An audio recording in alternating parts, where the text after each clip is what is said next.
اهلا بيكم في حلقة جديدة وشرح جديد للبرنامج اللي هنعمله هنا على القناة، وهو برنامج اسمه قواعد التصوير.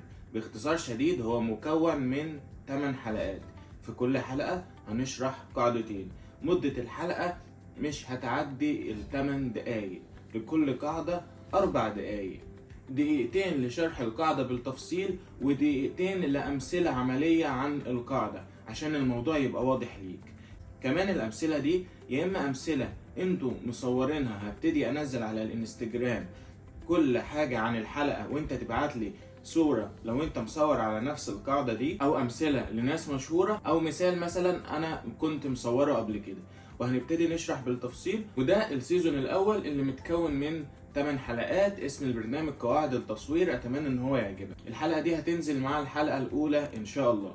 لو عندك أي تعليق اكتب لي في الكومنتات، وما تنساش تعمل اشتراك للقناة عشان كل حلقة تنزل تجيلك على طول.